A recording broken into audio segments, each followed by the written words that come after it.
Sean Smith, everybody.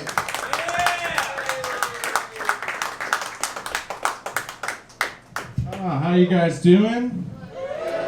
I hate coming through that side door because it looks like I came from that massage parlor that's still open right now at 9 p.m. If you knew what you could get for there for $10, you wouldn't pay $10 to get in this show. Don't know why it's still open, but I'm glad to be here. This is one of my favorite places to do comedy. As a comedian, you don't get to do shows at the best places. Like the most recent show I did was at a bowling alley in Jacksonville. Because, you know, what better place for comedy than a bowling alley in Jacksonville? And my set went horrible, as you can imagine, and I was coming home and I had to stop and get gas on my way back. And when I stopped and got gas, I saw the most Jacksonville, Florida thing ever. I saw this lady that was pumping gas and smoking a cigarette at the same time, and she was also like 8 months pregnant. So anyone that's ever said white people don't have cultures, obviously never been to Jacksonville, Florida. Anyone here from Jacksonville? Thank God. I've been traveling a lot lately, and something weird I noticed when I was traveling is that people in other cities still wear masks a lot, which is weird because no one in Florida has ever worn masks or condoms or anything. But it's fine because COVID's just like chlamydia. You can't get it if you don't get tested, you know? I recently found out that I look like a sketchy person. And I found this out when I was at 7-Eleven buying cigarettes. And the lady asked for my ID, and I got excited. I was like, what, you don't think I'm old enough? And she looked me right in the eyes and said, no, I'm just making sure you didn't steal the credit card that you're using. Yeah, it's really nice to get put down by someone that makes $8.50 an hour. Makes you feel really good about yourself. For some reason that happens to me all the time, though.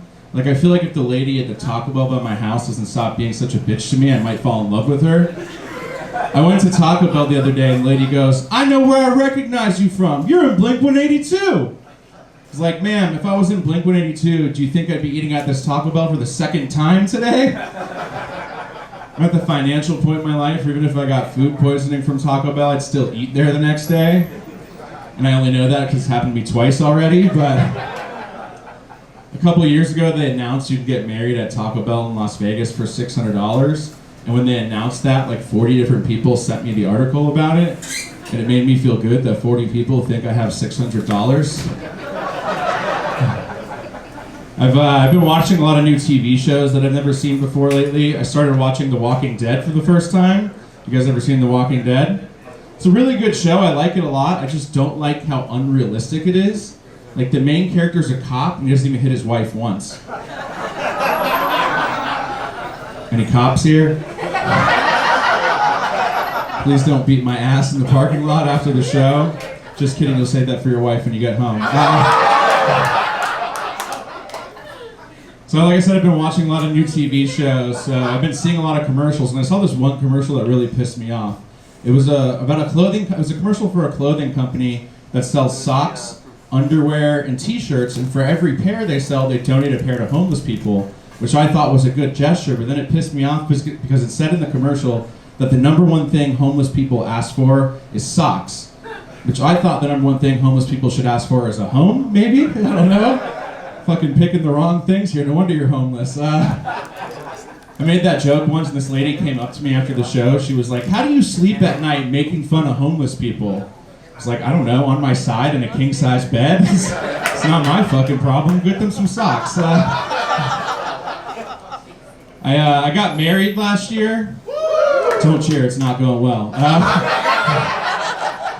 No one told me that when you get married, you get in arguments about the absolute dumbest things ever.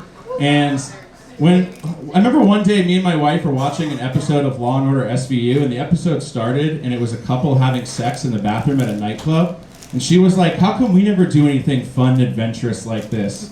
I was like, you know this show is about rape, right? Fucking retard. But I think the best part about getting married is you don't have to date anymore, because dating is the fucking worst. Like, the worst part about dating to me was every time I get a new girlfriend, my grandma would find out and send me like a weird text about it. Like the last time I got a new girlfriend, she was like, I heard you got a new girlfriend, that's nice. Just remember to always be a gentleman, and remember that no means no. In all capitals, like I've never fucking heard that before. So it's nice to know my grandma thinks I'm a rapist. I actually went to lunch with my grandma last week because I needed money, and every time I go out to eat with my grandma, she like makes us say grace before we eat, which is weird because I don't think anyone needs to be praying in a fucking Olive Garden. But when we were on the way to lunch last week, she told me out of nowhere, she was like, you know, when I die, you're gonna inherit a lot of money, probably like $40,000 or $50,000. And I was like, well, I know what I'm praying for at lunch today. Thank you guys very much. My name is Shaw Smith. Let him hear it. Keep it going for Shaw Smith, everybody. All right, next comic coming to this stage. Make some noise, clap it up.